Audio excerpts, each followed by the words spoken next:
We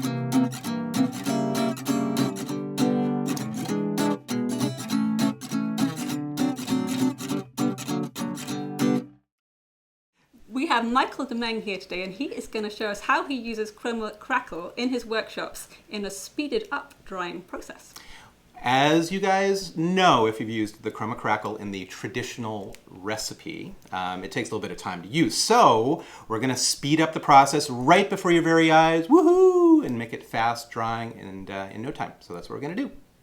So Demented Derma is the catchy little name of what we're going to do, and it is something that is a faster way of using Crackle, but the way I typically use it is on found objects. So as you can see here with my good brush gone bad, this little guy actually has some Demented Derma on it, and we're going to expedite the process. Now, to show it a little bit better, we're actually going to use this on a clean surface, a flat surface. You see the process a little bit better. So we're not actually going to use it on our little buddy here. So let's take this little nice little clean white piece of paper, and to start off, what you need to do is whatever you're going to use the Demented Derma on, you need to treat with a layer of paint, acrylic paint. So I've got Kroma's Violet Oxide right here, and I'm just putting the paint on just directly onto the surface, and I'm just going to cover up this whole area. All right, so now we have this properly coated, and now we can move to the next step. Okay, so I have to tell you that this process started by accident because I had a surface that I accidentally spilled some white glue on there. So what I have here is a white glue, a PVA glue, anything like that. But I had a surface that this had spilled on, and then Crackle got on top of it. And then as I was heating it up, lo and behold, it crackled before my eyes. So what we need for step 2 is a little bit of white glue. Now here we have the surface that we just painted. Now you have an option. You could, while this is wet, go ahead and mix the glue in there. In this case, we've actually, through the magic of video, we've sped this up. So this is actually dry now. I know, it's pretty cool. So we're going to add glue to this. But we need probably, why don't you figure an equal amount of glue to what you had to paint.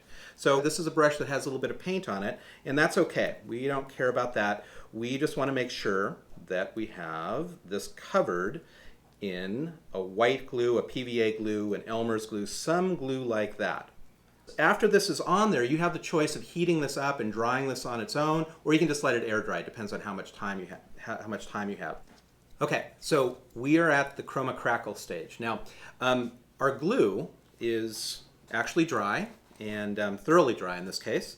We're going to go ahead and add this Kroma Crackle. Now, there's some pretty cool effects that can happen with this if you lay it on its own or tint it.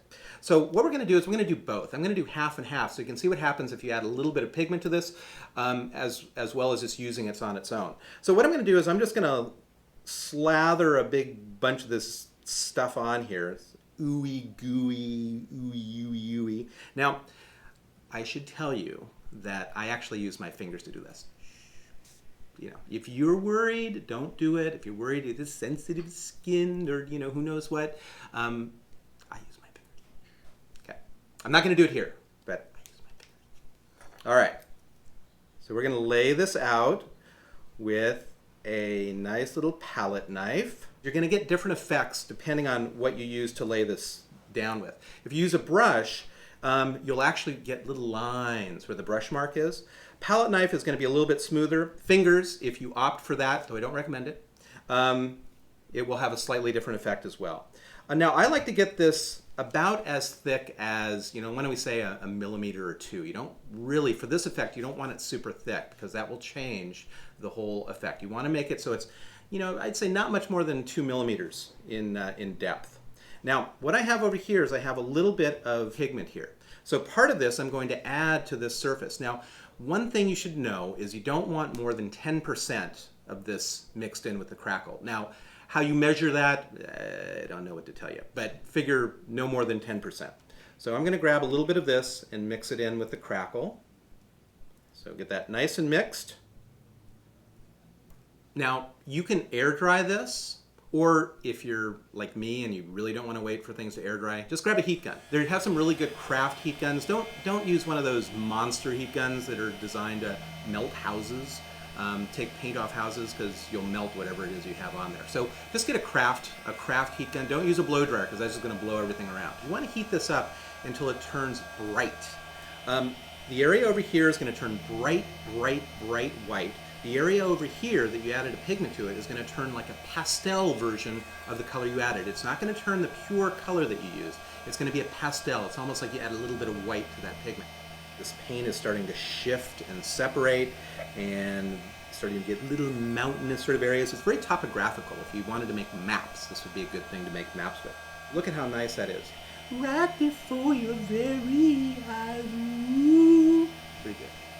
So this texture is great, but this is not typically how I personally would use this in a piece of art. I use a lot of washes, watery paint, to change the color. So that's exactly what we're going to do with this. Now I should warn you though, is unless you treat this, if you put like a fluid medium on top of it, sometimes like a fluid medium with 50% water, that will seal this in.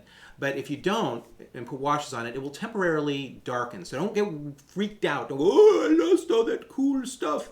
Don't worry, that's going to come back as you dry it. But let's go ahead and darken this up with some washes, or at least change the color with some washes. So I have a couple colors here. So I have a transparent yellow oxide right here. And I'm just going to put a nice wash of this over the surface. So you see, even if you leave the white, you can still change the color. The way I like to tell people in terms of white is like having sunshine beneath a paint. It sort of like brightens it up. Now what you're going to notice happening right now though, is you're going to notice it's darkening up again. And that's what I told you not to worry about, so don't worry. Okay? So we're going to add that to it, and then next we're going to do some green. And then we'll brighten it back up again. So here we have a phthalo green, and we're going to do the same thing. And I'll leave a part of it so you can compare it to what we originally had. So once again, this is just water and paint, and actually probably a lot more water than paint, believe it or not. Okay. So now we're going to take our handy dandy heat gun and try and brighten it up again. Handy dandy heat gun.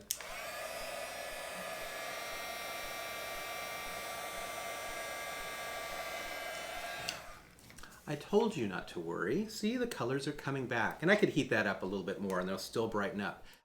This darkened up a little bit, so let's say we want to brighten it up. So all I need right now is a little bit of white paint, preferably a titanium white, and you want to use a dry brush. So a dry brush, by the way, is a brush that is dry. That's right, don't have something that's souping around in your water. You want something that's nice and dry, and then you actually want to wipe a fair amount of it off. Because what you want to do on this surface is you actually want to sort of what I call dusting the mountaintops with snow. So here we go. Dusting the mountaintops. La la la la la. Like that. Okay? And that is going to find all your little cracklies. Now, of course, you can add a little bit of pigment to it if you don't want to do it white. So in this case, I have a little bit of blue added to it. So we'll dust the mountaintops maybe with a blue-green. And we'll dust, dust, dust, dust.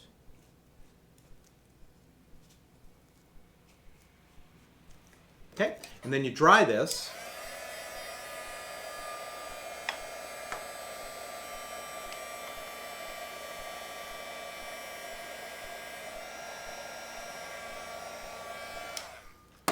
Now make sure this white is totally, totally dry, okay? If you get one little itsy bitsy teeny weeny little bit of white that is wet, what I'm going to do next is going to get totally screwed up, because now we're going to put a wash of color on top of it. So I'm going to take a watery wash of paint. We'll take a little bit of phthalo blue and just cover over that. A nice little wash on top of it. And you can keep going back and forth, brighten, wash, blah, blah, blah, blah, blah. So that's what I'm messing around with.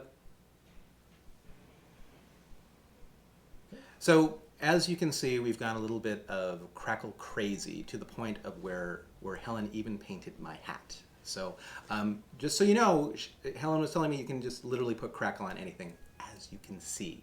So I thought we'd sort of talk a little bit about how you can use it. Now, obviously my palette on the stuff that I make is a little dingier, a little creepier. So I'm using things like phthalo blues mixed with rich browns, those types of things to make it a dingier effect. certainly you can see here, if you start using this process, one of the things that happens is that if you keep adding layers, the crackle effect becomes a little more subtle. Where I've added the least amount of crackle on this book is a little more apparent, has a nice lizardy skin sort of quality. Now, meanwhile, over here, these are some of the things that Helen has been working on. She brought a ray gun today, just in case, sometimes you have these guest artists come by and they can get a little bit out of line. So she brought this just in case. So I'll let Helen sort of explain some of the things she's done with her Demented Derma. Well, with this particular gun, we have some of the Demented Derma happening on the handle here, but I've mixed it in with some regular crackle, so you get a real variety of textures happening. You can see it's got some nice warty effects here, whereas you can also just use it a little bit more subtly and have some just unusual textures, and combined in with the regular crackle, it makes all kinds of interesting things happen. Looks really cool. You can use it with brighter colors. These little eggs here, quite spring-like.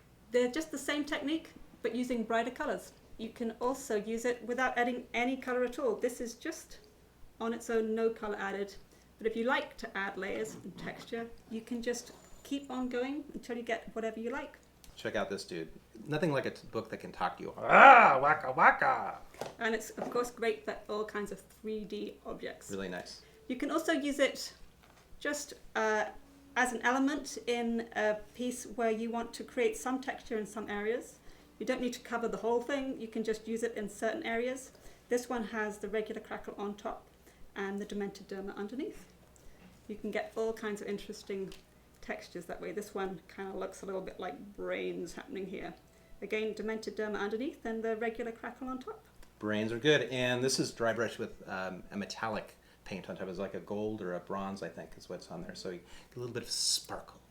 And then I just want to show this last thing. This is magic wand, and you can see that on this wand I actually added a little bit of a hot glue gun to make some detail, and again you can just crackle right over the top, and then you can get all kinds of neat detail happening that way. So we've been having a lot of fun. So what can we crackle next, I wonder? Mm-hmm.